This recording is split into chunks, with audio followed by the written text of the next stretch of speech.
আসসালামু আলাইকুম। আশা করছি আল্লাহর রহমতে আপনারা সবাই অনেক ভালো আছেন এবং সুস্থ আছেন। তো বন্ধুরা দেখতে পাচ্ছেন গণপ্রজাতন্ত্রী বাংলাদেশ সরকার সামরিক ভূমি ও ক্যান্টনমেন্ট অধিদপ্তর, প্রতিরক্ষা মন্ত্রণালয়, ঢাকা সেনানিবাস এখান থেকে নতুন একটি নিয়োগ বিজ্ঞপ্তি প্রকাশ করা হয়েছে। তো আপনার এখানে কোন কোন পদে কতগুলা লোক নিয়োগ দেওয়া হবে, বেতন স্কেল কত, শিক্ষাগত যোগ্যতা কত, আবেদন করতে পারবেন কত তারিখ পর্যন্ত, কিভাবে আবেদন করবেন, কত টাকা লাগবে সবকিছু আজকের এই ভিডিওতে আলোচনা করব। আশা করব ভিডিওটি আপনারা প্রথম থেকে শেষ পর্যন্ত ধৈর্য সহকারে দেখতে থাকবেন। তো বন্ধুরা, ভিডিওটি শুরু করার আগে ছোট্ট একটি অনুরোধ, আমার ইউটিউব চ্যানেল আনলিমিটেড জব ইনফোভিডি চ্যানেলটি যারা এখনো সাবস্ক্রাইব করে রাখেন নাই, অবশ্যই চ্যানেলটি সাবস্ক্রাইব করে রাখবেন। তো বন্ধুরা, চলুন আজকের ভিডিওটি শুরু করা যাক। তো সামরিক ভূমি ও ক্যান্টনমেন্ট অধিদপ্তরের আওতাধীন বিভিন্ন সেনানিবাসে ক্যান্টনমেন্ট বোর্ড পরিচালিত শিক্ষা প্রতিষ্ঠানে বিদ্যমান নিম্নবর্ণিত শূন্য পদে নিয়োগের জন্য নির্ধারিত যোগ্যতা সম্পন্ন প্রার্থীদের নিকট হতে দরখাস্ত আহ্বান করা যাচ্ছে।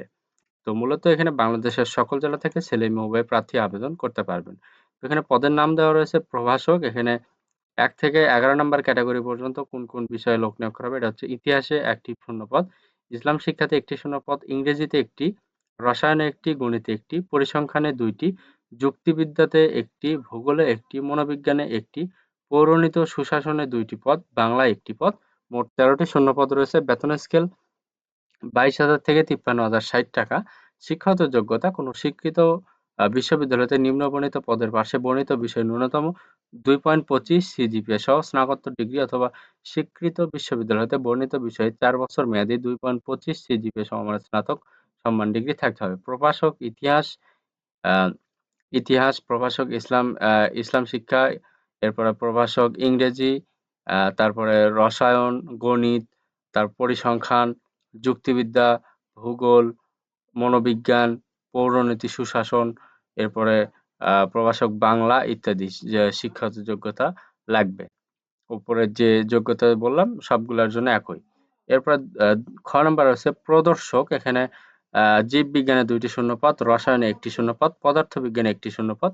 মোট ৪ টি শূন্যপদ রয়েছে। বেতন স্কেল ১৬,০০০ থেকে ৩৮,৬৪০ টাকা। শিক্ষাগত যোগ্যতা: স্বীকৃত বিশ্ববিদ্যালয় হতে নিম্নবর্ণিত পদের পার্শ্বে বর্ণিত বিষয়ে ন্যূনতম ২.২৫ সিজিপিএ সহ স্নাতক সম্মান বা সমমান ডিগ্রি থাকতে হবে। প্রদর্শক জীববিজ্ঞান ও উদ্ভিদ প্রাণীবিজ্ঞান, প্রদর্শক রসায়ন, প্রদর্শক পদার্থবিজ্ঞান, পদার্থ বিজ্ঞান ইত্যাদি থাকতে হবে। গ গ নম্বর আছে সহকারী শিক্ষক বাংলা। এখানে ১০ টি শূন্যপদ রয়েছে। সহকারী শিক্ষক ইংরেজি, এটিতে ৭ টি শূন্যপদ রয়েছে। সহকারী শিক্ষক তথ্য ও প্রযুক্তি, এখানে ৩ টি শূন্যপদ রয়েছে। এই ৩ টি পদের জন্য এখানে বিএড প্রশিক্ষণ প্রাপ্ত হতে হবে এবং বেতন স্কেল ১৬,০০০ থেকে ৩৮,৬৪০ এবং বিএড প্রশিক্ষণবিহীন যারা তাদের জন্য বেতন স্কেল ১২,৫০০ থেকে ৩০,২৩০ টাকা। তো এই ৩ টা পদের শিক্ষাগত যোগ্যতা: বাংলার জন্য স্বীকৃত বিশ্ববিদ্যালয়তে ন্যূনতম ৩০০ নম্বরে বাংলা সহ স্নাতক ডিগ্রি সমমান অথবা বাংলায় স্নাতক সম্মান, বাংলায় স্নাতকোত্তর ডিগ্রি থাকতে হবে। ২ নম্বর যে পদ রয়েছে এটার জন্য শিক্ষাগত যোগ্যতা: কোনো স্বীকৃত বিশ্ববিদ্যালয়তে ন্যূনতম ৩০০ নম্বরের ইংরেজি সহ স্নাতক ডিগ্রি সমমান অথবা ইংরেজি স্নাতক সম্মান, ইংরেজিতে স্নাতকোত্তর ডিগ্রি থাকতে হবে।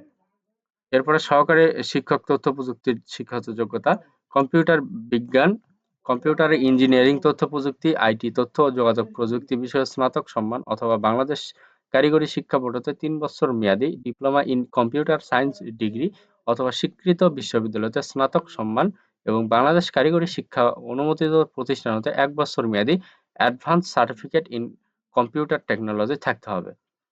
৪ নম্বর হচ্ছে সহকারী শিক্ষক শারীরিক শিক্ষা। এখানে ৫ টি শূন্যপদ রয়েছে। বেতন স্কেল ১৬,০০০ থেকে ৩৮,৬৪০ টাকা। শিক্ষাগত যোগ্যতা: কোনো স্বীকৃত বিশ্ববিদ্যালয় হতে স্নাতক ডিগ্রি সমমান, বিপিএড ডিগ্রি সমমান অথবা স্বীকৃত বিশ্ববিদ্যালয় হতে স্নাতক বা জুনিয়র ফিজিক্যাল ডিপ্লোমা থাকতে হবে।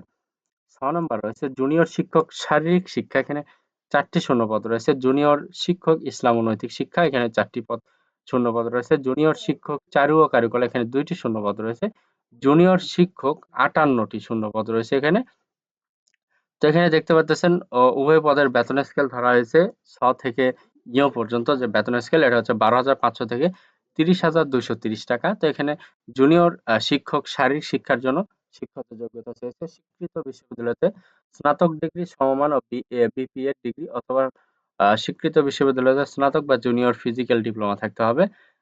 বর্গের জিও নাম্বার রয়েছে ইসলাম শিক্ষা, এটার জন্য শিক্ষাগত যোগ্যতা ফাজিল অথবা সমমান ডিগ্রি। চারু ও কারুকলার জন্য এখানে শিক্ষাগত যোগ্যতা ন্যূনতম 2.25 সিজিপিএ সহ ব্যাচেলর অফ ফাইন আর্টস বিষয়ে স্নাতক ডিগ্রি থাকতে হবে। জুনিয়র শিক্ষক মোট 58টি শূন্যপদ, এখানে শিক্ষাগত যোগ্যতা ন্যূনতম 2.25 সিজিপিএ সহ স্নাতক ডিগ্রি থাকতে হবে। তো শর্তাবলী দেওয়া রয়েছে। অনলাইনে আবেদনের শেষ তারিখ 31 ডিসেম্বর 2024 তারিখ। প্রার্থীকে অবশ্যই বাংলাদেশের নাগরিক হতে হবে। তো এখানে দেখতে পারতেছেন এখানে যে নিয়োগ বিজ্ঞপ্তির যে পুরো ডিটেলস এখানে দেওয়া রয়েছে, এটা আমি আপনাদের সামনে এখন কথা বলবো কিভাবে আপনারা এখানে আবেদন করবেন।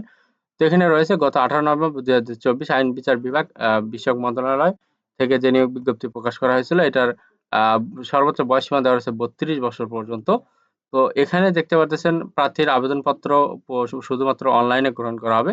প্রার্থীর নাম, পিতার নাম, এসএসসি ও সমমান সনদে যেভাবে লেখা আছে অনলাইনে আবেদনে হুবহু সেভাবে লিখতে হবে।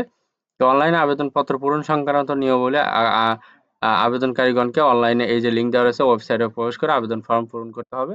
অনলাইনে আবেদনপত্র পূরণ সংক্রান্ত বিস্তারিত তথ্য ও নিয়মাবলী এই যে ওয়েবসাইটে পাওয়া যাবে। উল্লেখ্য যে কারিগরি সংক্রান্ত যে কোনো তথ্য, সমস্যা সমাধানের বিষয়ে ইমেইল, এই যে ইমেইল দেওয়া রয়েছে, এই ইমেইল বা মোবাইল নম্বরে যোগাযোগ করা যেতে পারে। প্রার্থীর প্রিলিমিনারি লিখিত মৌখিক পরীক্ষা গ্রহণ করা হবে, তবে প্রযোজ্য ক্ষেত্রে ব্যবহারিক পরীক্ষা নেওয়া যেতে পারে। তো আবেদন ফি ক্রমিক নম্বর ক থেকে ক পদে বর্ণিত ৬০০ টাকা এবং ক্রমিক নং খ থেকে চ পর্যন্ত পদের জন্য 500 টাকা এবং ক্রমিক নম্বর ছ থেকে ঞ পর্যন্ত পদের জন্য 300 টাকা চার্জ প্রযোজ্য হবে। তো আবেদনকারী সমগ্র শিক্ষা জীবনে একটির বেশি এসএসসি, এইচএসসি সমমান পরীক্ষায় 2.25 সিজিপিএ, স্নাতক বা সমান ডিগ্রি পরীক্ষায় 2.25 সিজিপিএর নিচে গ্রহণযোগ্য নয়। শিক্ষকগণের নিয়োগ হবে সম্পূর্ণ অস্থায়ী ভিত্তিতে। পরবর্তীতে বিভাগীয় পরীক্ষায় উত্তীর্ণ সন্তোষজনক চাকরি ও পুলিশ ভেরিফিকেশন তথ্যের ভিত্তিতে স্থায়ীকরণ করা হবে। নিয়োগপ্রাপ্ত শিক্ষকগণ পেনশন সুবিধা প্রাপ্য হবে না, তবে কন্ট্রিবিউটরি প্রভিডেন্ট ফান্ড সহ সময় প্রচলিত অন্যান্য সুবিধাদি প্রাপ্য হবেন। তো এখানে দেখতে পাচ্ছেন মৌখিক পরীক্ষার জন্য কোনো প্রকার ভ্রমণ ভাতা বা দৈনিক ভাতা প্রদান করা হবে না এবং এই নিয়োগ বিজ্ঞপ্তি সংশোধন, বাতিল, পূর্ণ পদের সংখ্যা হ্রাস বৃদ্ধি ইত্যাদি ক্ষমতা সংরক্ষণ করে। তো বন্ধুরা, এই ছিল আজকের নিয়োগ বিজ্ঞপ্তি। এখানে প্রতিরক্ষা মন্ত্রণালয় থেকে যে বিভিন্ন সেনানিবাস আছে এগুলোতে শিক্ষক নিয়োগ দেওয়া হবে। তো এখানে যদি আপনাদের শিক্ষাগত যোগ্যতা মিলে অবশ্যই আপনারা এখানে আবেদন করবেন। আর আমার এই ভিডিওটি যদি ভালো লেগে থাকে, যদি ভিডিওটি দেখে আপনারা উপকৃত হতে পারেন, অবশ্যই আমার এই ভিডিওটিতে লাইক, কমেন্ট এবং শেয়ার করবেন। যারা ভিডিওটি প্রথম থেকে শেষ পর্যন্ত দেখেছেন তাদেরকে অসংখ্য ধন্যবাদ। তো বন্ধুরা, সবার জন্য অনেক অনেক শুভকামনা। সবাই ভালো থাকবেন, সুস্থ থাকবেন। আল্লাহ হাফেজ। দেখা হচ্ছে নতুন কোনো ভিডিওতে।